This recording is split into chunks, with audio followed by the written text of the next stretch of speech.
Veda Ega diperebutkan dua tim, Aspar vs Intech GP. Kontrak ratusan ribu euro menanti.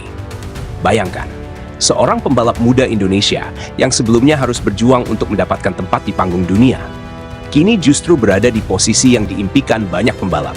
Bukan lagi dia yang mengejar kursi, kini justru tim-tim yang mulai mengejar tanda tangannya, dan situasinya semakin panas. Aspar sudah menunjukkan ketertarikan, namun sekarang muncul satu nama lain, Intech GP. Jika skenario ini benar-benar terjadi, Veda Ega Pratama bisa berada di tengah persaingan dua tim yang sama-sama ingin mendapatkan jasanya. Bahkan, nilai kontraknya bisa mencapai ratusan ribu euro dalam satu musim. Lalu siapa yang akan menang? Aspar atau Intech GP? Dan yang paling penting, kemana Veda akan membawa langkah terbesar dalam karirnya? Mari kita bahas. Untuk saat ini, masa depan Veda Ega Pratama mulai menjadi salah satu cerita yang menarik untuk diperhatikan. Sebelumnya, nama Veda lebih sering dikaitkan dengan Aspar, tim yang disebut memiliki ketertarikan serius terhadap pembalap muda Indonesia tersebut. Namun sekarang, situasinya mulai berubah. Karena Aspar ternyata bukan satu-satunya pihak yang bisa menginginkan Veda. Muncul skenario bahwa Intech GP juga bisa ikut masuk dalam persaingan. Dan jika salah satu kursi mereka benar-benar kosong untuk musim berikutnya, nama Veda tentu menjadi salah satu kandidat yang menarik. Terlebih jika terjadi perubahan susunan pembalap. Misalnya, David Almanza mendapatkan kesempatan naik kelas atau meninggalkan kursi Moto3 yang ditempatinya. Jika itu terjadi, Intech GP membutuhkan pembalap baru, dan Veda bisa menjadi salah satu pilihan. Mengapa? Karena usianya masih sangat muda, pengalaman internasionalnya terus bertambah. Performanya mulai menarik perhatian. Dan tentu saja ada satu faktor yang tidak bisa diabaikan. Pasar Indonesia. Indonesia memiliki basis penggemar balap motor yang sangat besar. Dan seorang pembalap Indonesia yang tampil kompetitif di Moto3 tentu memiliki nilai komersial yang tidak kecil. Bagi sebuah tim mendapatkan pembalap seperti Veda bukan hanya tentang hasil di lintasan. Ada potensi sponsor, ada pasar baru, ada perhatian media, dan ada jutaan penggemar yang akan mengikuti perjalanan sang pembalap.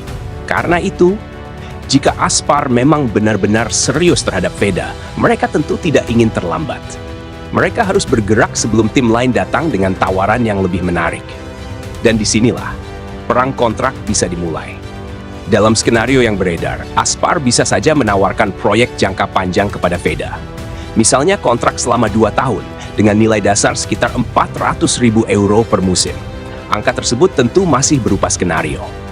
Namun jika ditambah bonus performa, nilainya bisa menjadi jauh lebih besar. Podium, kemenangan, posisi klasemen akhir, dan pencapaian tertentu sepanjang musim. Jika semuanya berhasil dicapai, total pendapatan Veda dalam satu musim secara hipotetis bahkan bisa berada di kisaran 500 hingga 550.000 euro. Sekali lagi, ini bukan angka kontrak resmi. Tetapi jika tawaran dengan struktur seperti itu benar-benar muncul, pesannya sangat jelas. Aspar tidak lagi melihat Veda hanya sebagai pembalap muda. Mereka melihatnya sebagai bagian dari proyek masa depan. Namun kemudian muncul Intech GP.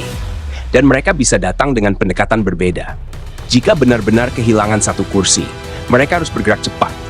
Mereka membutuhkan pembalap muda, pembalap yang bisa berkembang, pembalap yang punya potensi. Dan Veda memenuhi banyak kriteria tersebut. Dalam skenario yang sama, Intech GP bahkan bisa mencoba memberikan tawaran yang lebih agresif. Misalnya nilai dasar sekitar 500.000 euro per musim untuk kontrak selama 2 tahun. Ditambah signing bonus sekitar 100.000 euro. Belum lagi bonus performa, bonus podium, bonus kemenangan, bonus klasemen. Jika seluruh target berhasil dicapai, paket keseluruhannya secara hipotetis bisa mendekati 650 hingga 700.000 euro dalam satu musim.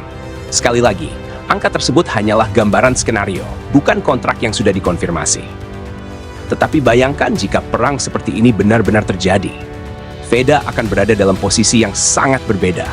Bukan lagi seorang pembalap muda yang mengetuk pintu tim, melainkan tim-tim yang harus mengetuk pintunya. Dan disinilah situasinya menjadi semakin menarik. Karena jika Aspar menawarkan proyek jangka panjang, sementara Intech GP datang dengan tawaran finansial lebih agresif. Veda memiliki pilihan. Tetapi apakah uang akan menjadi faktor utama? Belum tentu. Karena dalam dunia balap, gaji besar tidak selalu berarti karier terbaik. Yang jauh lebih penting adalah motor, tim teknis, strategi balapan, fasilitas, pengembangan pembalap, dan yang paling penting, jalan menuju kelas yang lebih tinggi. Veda masih sangat muda. Artinya, keputusan yang dibuat sekarang bisa memengaruhi perjalanan kariernya selama bertahun-tahun. Salah memilih bisa membuat perkembangan terhambat. Tetapi jika pilihan tepat, bisa menjadi batu loncatan menuju panggung yang jauh lebih besar. Bayangkan jika Veda memilih Aspar. Ia mendapatkan proyek yang mungkin sudah lebih dahulu menunjukkan ketertarikan terhadap dirinya. Tim tersebut bisa membangun program jangka panjang, memberikan dukungan, dan secara perlahan mempersiapkannya menuju level berikutnya. Namun di sisi lain, Intech GP bisa datang dengan sesuatu yang berbeda, tawaran lebih agresif, motivasi baru, dan kesempatan untuk menjadi bagian penting dari proyek mereka. Jadi, ini bukan sekadar perang uang, ini adalah perang masa depan. Dan sekarang, pertanyaannya semakin menarik. Apakah Veda akan bertahan bersama pilihan yang sudah lebih dahulu mendekatinya? Atau justru menerima tantangan baru dari Intech GP? Jika persaingan ini benar-benar terjadi, maka satu hal sudah berubah. Veda tidak lagi berada dalam posisi mengejar kursi Moto3. Sekarang, kursi Moto3 yang harus mengejar Veda. Dan itulah tanda bahwa seorang pembalap muda mulai memiliki nilai yang sangat besar. Namun keputusan terakhir tetap berada di tangannya. Ia harus memilih bukan hanya tim yang memberikan uang paling banyak, tetapi tim yang mampu memberikan jalan terbaik menuju impian terbesar. Karena pada akhirnya, Veda tidak sedang mengejar ratusan ribu euro. Ia sedang mengejar sesuatu yang nilainya jauh lebih besar, kesempatan untuk mencapai MotoGP. Dan mungkin, pilihan yang akan dibuatnya dalam waktu dekat akan menjadi salah satu keputusan paling penting dalam perjalanan kariernya. Aspar sudah menunggu. Intech GP mulai masuk dalam persaingan. 2 tim, 1 talenta muda, dan 1 tanda tangan yang bisa mengubah masa depan. Sekarang, semuanya bergantung pada Veda Ega Pratama. Apakah dia akan memilih keamanan bersama Aspar atau mengambil risiko bersama Intech GP? Apapun keputusannya, satu hal sudah jelas. Dulu Veda yang bermimpi mendapatkan kursi. Sekarang, tim-tim Moto3 yang mulai bermimpi mendapatkan Veda. Gokil sih kalau bener Veda sampai diperebutkan 2 tim. Dulu kita cuma berharap dia bisa dapat kursi dan berkembang di Moto3. Sekarang malah tim yang harus adu strategi buat dapetin dia. Tapi menurut gue, jangan cuma lihat siapa yang kasih duit paling gede. Yang paling penting motor, tim teknis, sama jalur ke MotoGP. Kalau Aspar atau Intech GP bisa kasih proyek yang jelas buat perkembangan Veda, gue dukung. Semoga Veda nggak salah pilih, karena keputusan ini bisa jadi penentu banget buat kariernya.